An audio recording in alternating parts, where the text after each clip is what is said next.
चलिए आज हम क्रैश कोर्स के क्रम में कक्षा 10 आगे बढ़ रहे हैं और ये आपका क्रैश कोर्स लगातार चलता रहेगा जब तक आपकी परीक्षा साइंस का ना हो जाए। बाकी और भी सब्जेक्ट का धीरे धीरे चलता रहेगा आपका ये। चलिए उसी क्रम में हम आगे बढ़ते हैं और आज आपको बनाते हैं कि प्रकाश का अपवर्तन किस प्रकार होता है। रिफ्रैक्शन ऑफ लाइट, प्रकाश का अपवर्तन। पहले हम समझ लेते हैं कि अपवर्तन क्या है, फिर हम उसके नियम के बारे में चलेंगे। प्रकाश, रिफ्रैक्शन ऑफ लाइट, प्रकाश का अपवर्तन, और फिर हम नियम पर चलेंगे। इंपॉर्टेंट टॉपिक है आपका प्रकाश का अपवर्तन। प्रकाश का अपवर्तन, प्रकाश का अपवर्तन, हम आगे चलेंगे फिर नियम पर। देखिए कि यदि कोई प्रकाश किरण एक माध्यम से, एक माध्यम आपका एयर हो, एयर से वाटर में, वाटर से ग्लास में, जब एक माध्यम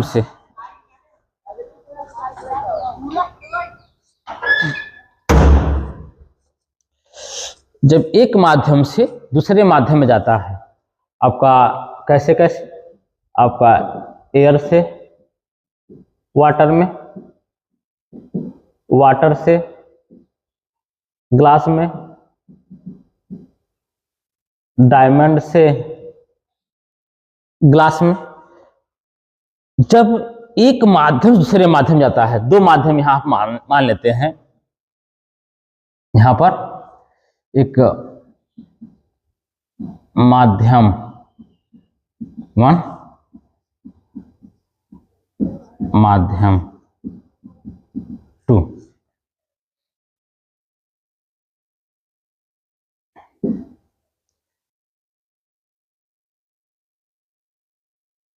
जब कोई प्रकाश किरण एक माध्यम से दूसरे माध्यम में जाता है तो अपने पाथ से, अपने रास्ते से बेंड हो जाए। अगर माध्यम ना होता तो लाइट रे बिल्कुल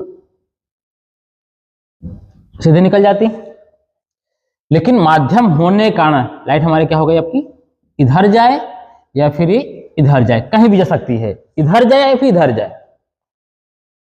जब कोई प्रकाश किरण एक माध्यम से दूसरे माध्यम में जाता है और अपने पाथ से बैंड हो जाए, डेविएट हो जाए, मुड़ जाए, घूम जाए, तो जो फिनोमिना होगा उसे क्या बोलेंगे हम, प्रकाश का अपवर्तन।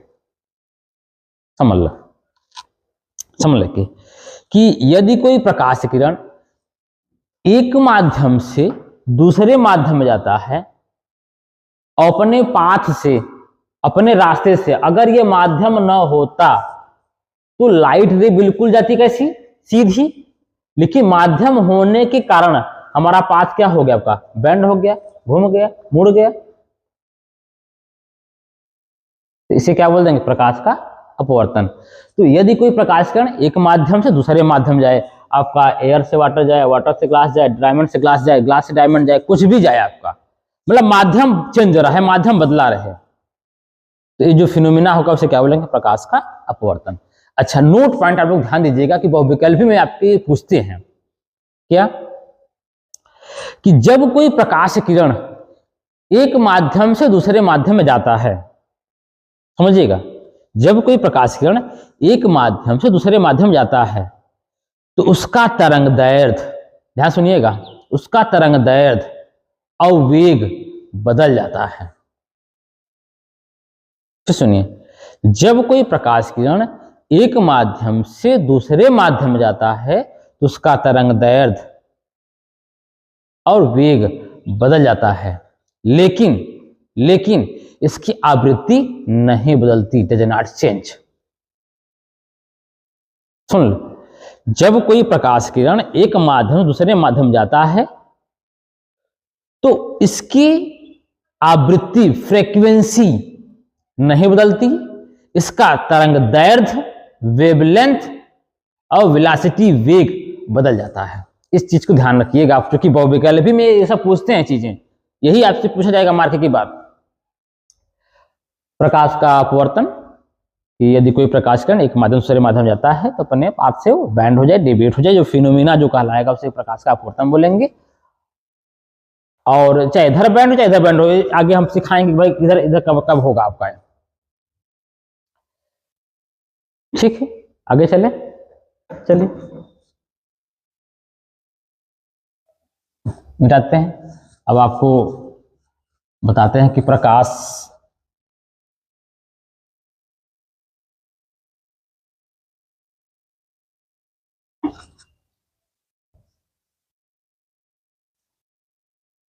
प्रकाश का लॉज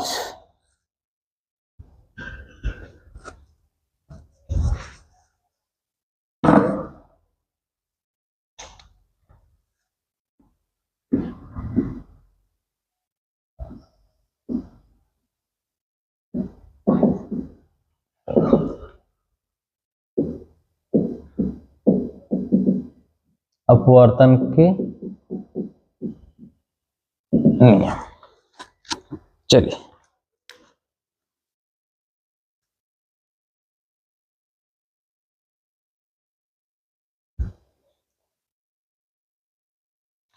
चलिए अब आपको हम पढ़ाते हैं अपवर्तन के नियम।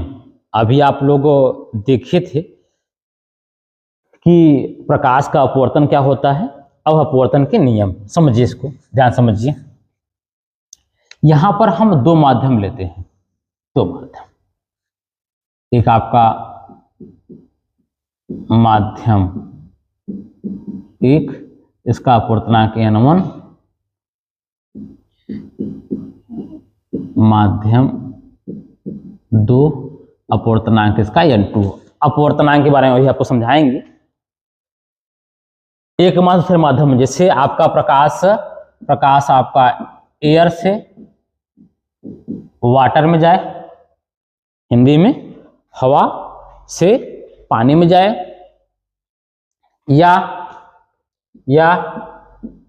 वाटर से ग्लास में जाए, या ग्लास से डायमंड में जाए। समझिए, यदि कोई प्रकाश किरण एक माध्यम से दूसरे माध्यम में जाता है तो जो फिनोमिना होगा वो प्रकाश का अपवर्तन बोलेंगे। अब आपका एयर से वाटर में जाए, वाटर से ग्लास है, ग्लास से डायमंड में जाए, आपका अपवर्तनांक आपका n1 हो गया। जी लाइटें जा रही है। यहां पर हम एक हम नाम खींचते हैं, यह भी लंबा है, नॉर्मल है, यह भी लंबा है। अगर यहां पर दूसरा माध्यम न होता, पहला माध्यम होता, तो लाइट रे बिल्कुल कैसे निकलती, सीधे निकलती। लेकिन माध्यम होने के कारण प्रकाश हमारा क्या होगा, बैंड होगा, मुड़ जाएगा। जी इसे बोलेंगे आपतित किरण, इसे बोलेंगे अपवर्तित किरण। ठीक है, अभी आपका विलंब हो गया, ये आपतित किरण है, ये अपवर्तित किरण है आपका। ठीक है, इसे आई, इसे बोलेंगे, मैं ही लिखता हूं, आपतन कोण।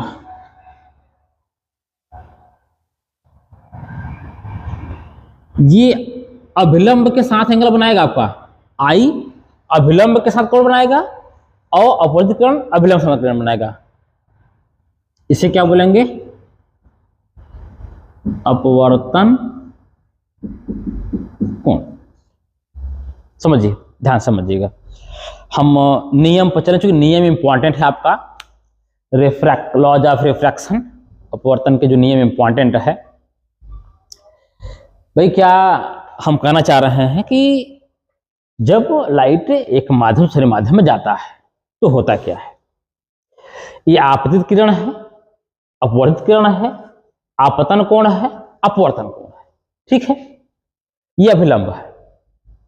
तो पहला नियम क्या कहता है कि आपतित किरण, अपवर्तित किरण और अभिलंब, फिर सुनो, आपतित किरण, अपवर्तित किरण और अभिलंब तीनों एक ही तल में होते हैं, तीनों एक ही तल में होंगे, जिसे हम कोप्लानर, समतली कहते हैं। दूसरा क्या है, पहला हो गया आपका, दूसरा क्या है कि n1 साइन आई बराबर क्या होगा, n2 साइन आर। दूसरा क्या होगा कि n1 साइन आई, जिसे स्नेल का नियम भी कहते हैं, आगे प्रूफ करवाएंगे इसे, n1 साइन आई बराबर n2 साइन आर के, इसे हम स्नेल्स लॉ भी बोलते हैं।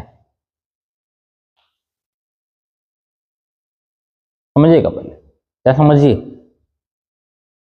पहला आपतित किरण, अपवर्तित किरण और अभिलंब तीनों एक ही तल में होते हैं।